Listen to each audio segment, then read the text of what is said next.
الحمدللہ رب العالمین والصلاة والسلام علی سید المرسلین اما بعد فاعوذ باللہ من الشیطان الرجیم بسم اللہ الرحمن الرحیم۔ الحمدللہ آج 24 رمضان المبارک ہمارے سر پر اپنی رحمتیں برکتیں لٹا رہا ہے اور اس کا اختتامی گھڑیاں ہیں۔ آج ہم مومن کی موت کے بارے میں پڑھیں گے۔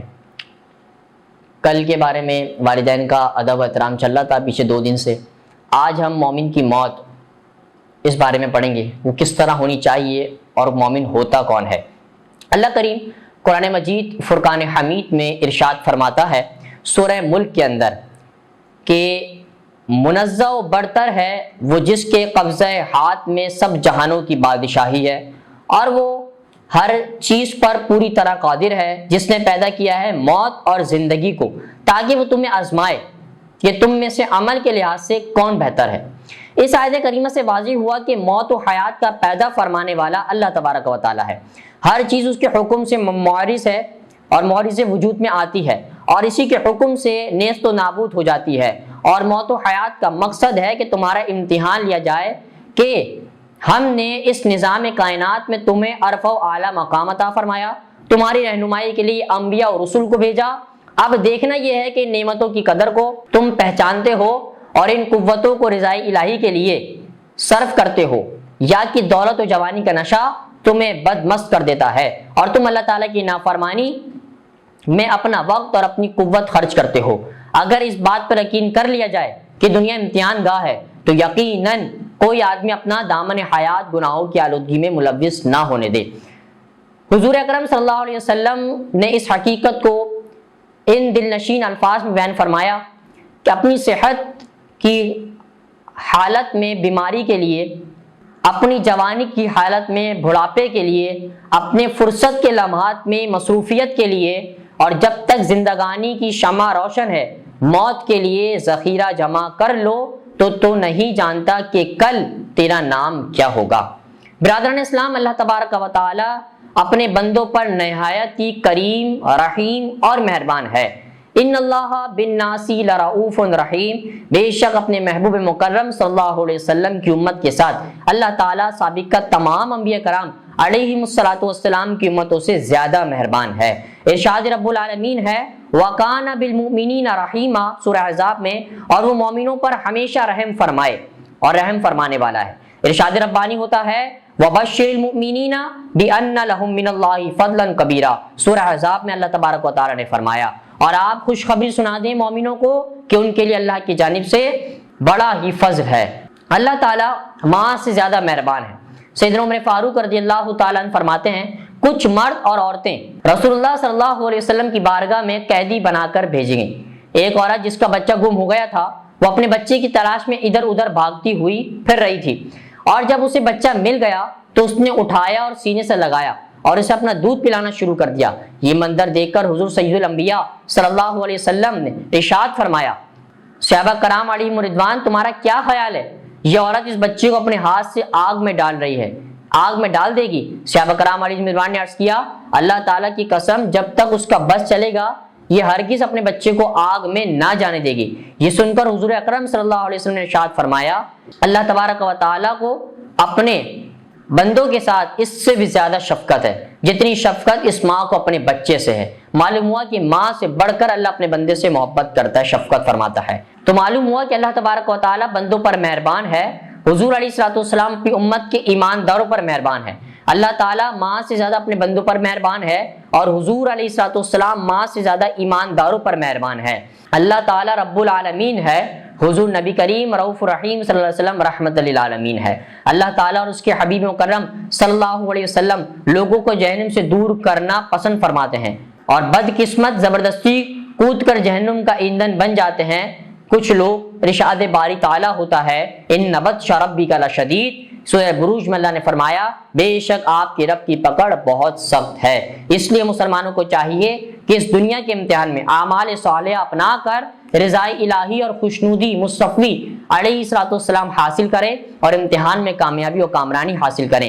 اس کے بعد آخرت کا ثمرہ موت کے وقت ظاہر ہوتا ہے۔ آئے مومن صالح گناہگار کا منظر ملاحظہ فرمائیں۔ مومن کا عالم نزع کیسا ہوتا ہے؟ جو لوگ اللہ کی بارگاہ میں نیک اعمال کرتے ہیں، اللہ کے حکم پر اپنی زندگی گزارتے ہیں، ان کی موت کیسے آتی ہے۔ حضرت برا بن عازب رضی اللہ تعالیٰ عنہ سے روایت ہے کہ ایک دن ہم رسول اللہ صلی اللہ علیہ وسلم کے ہمراہ ایک انصاری کے جنازے کے ساتھ قبرستان گئے۔ جب قبر کے پاس پہنچے تو ابھی لحد تیار نہ ہوئی تھی، تو رسول اللہ صلی اللہ علیہ وسلم بیٹھ گئے اور ہم بھی رسول اللہ صلی اللہ علیہ وسلم کے ساتھ اس طرح باادب بیٹھ گئے گویا ہمارے سروں پر پرندے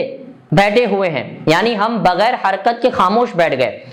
اور آپ کے ہاتھ مبارک میں لکڑی تھی جس سے آپ زمین کرید رہے تھے۔ پھر آپ نے سر مبارک اوپر اٹھایا اور ارشاد فرمایا قبر کے عذاب سے پناہ مانگو، اور 2 یا 3 مرتبہ بندہ مومن بلا شبہ جب دنیا سے جانے لگتا ہے اور آخرت کا رخ کرتا ہے تو نزل الیہ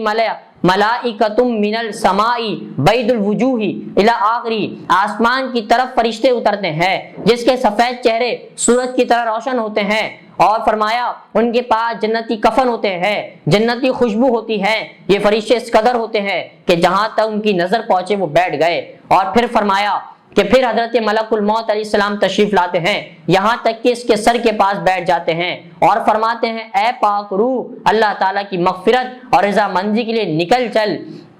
اس کے بعد اس کی روح اس طرح سہولت سے نکل آتی ہے جیسے مشکیزے سے پانی کا ایک قطرہ بہتا ہے اور نظر آتا ہے بہتا ہوا۔ پھر ملک الموت علیہ السلام اسے لے لیتے ہیں، ان کی ہاتھ میں لیتے ہی دوسرے جو دور دور تک بیٹھے ہوتے ہیں پل بھر میں ان کے ہاتھ میں نہیں چھڑا دے۔ اس کے بعد یہاں تک کہ اس روح کو اس کفن اور خوشبو میں رکھ کر آسمان کی طرف چل دیتے ہیں، اور خوشبو دنیا میں عمدہ خوشبو کے پائے جانے جیسی خوشبو ہوتی ہے۔ اس کے بعد فرمایا اس کی روح کو لے کر فرشتے آسمان کی طرف چڑھنے لگتے ہیں، اور فرشتوں کی جس جماعت پر گزر ہوتا ہے کہتے ہیں یہ کون پاکیزہ مومن روح ہے، اور اس کا اچھے سے اچھا نام لے کر کہتے ہیں یہ فلاں بن فلاں ہے جس کے نام کے ساتھ دنیا میں پکارا جاتا تھا، یہاں تک کہ آسمان دنیا تک پہنچ جاتے ہیں اور آسمان کا دروازہ کھلواتے ہیں۔ چنانچہ دروازہ کھول دیا جاتا ہے اور وہ اس روح کو لے کر اوپر چلے جاتے ہیں اور یہاں تک کہ 7ویں آسمان پر پہنچ جاتے ہیں۔ ہر آسمان کے مقربین دوسرے آسمان تک اسے رخصت کرتے ہیں، اور جب 7ویں آسمان پر پہنچ جاتے ہیں اللہ تعالیٰ ارشاد فرماتا ہے کہ میرے بندے کو کتاب علیین میں لکھ دو اور میرے پاس اس بندے کو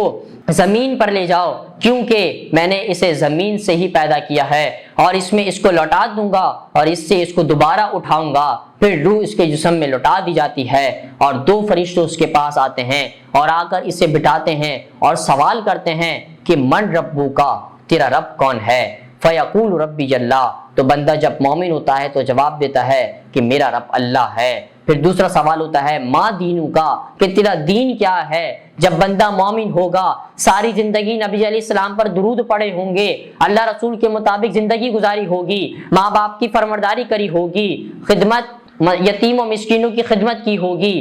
اور بیواؤں پر خدمانہ اور عاجزانہ ہاتھ رکھا ہوگا، اور اللہ تبارک و تعالیٰ کی حکم کے مطابق جب اس نے زندگی گزاری ہوگی تو اس کا جواب یہ ہوگا کہ میرا دین اسلام ہے۔ اور تیسرا سوال ہوگا کہ نبی علیہ السلام کے بارے میں پوچھا جائے گا کہ آقا علیہ السلام کے بارے میں تو کیا جانتا ہے؟ اگر بندہ مومن ہوگا نبی علیہ السلام کی محافلوں میں گیا ہوگا، حضور علیہ السلام کے اور ان کی آل پر درود پاک کے نذرانے پیش کیے ہوں گے، حضور علیہ السلام نماز حضور کی آنکھوں کی ٹھنڈک ہے، اس نیت کو اس حدیث کو ذہن میں رکھتے ہوئے اگر نماز کی پابندی کی ہوگی، اپنی زندگی کو اعمال صالحہ میں گزارا ہوگا، گناہوں سے بچتا رہا ہوگا، اللہ سے خوف الہی کرتا رہا ہوگا، خشیت الہی میں ڈوبا ہوا ہوگا، اور دل اس کا اللہ تبارک و تعالیٰ کی یاد میں روتا ہوگا، اس کی آنکھیں اشک بار ہوتی ہوں گی، تو بندہ یقیناً یہ جواب دے گا کہ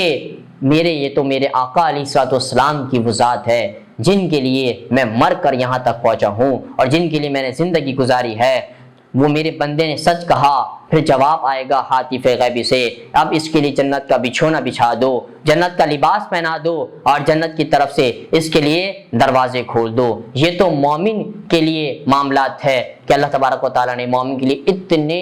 آسائشیں رکھی ہیں، اتنی اللہ تبارک و تعالیٰ نے سہولیات رکھی ہیں، اتنی خوشخبریاں سنائی ہیں۔ اللہ کریم ہمیں مومن صالح اور نیک اعمال کے ساتھ زندگی گزارنے کی توفیق عطا فرمائے۔ وما علینا الا البلاغ المبین۔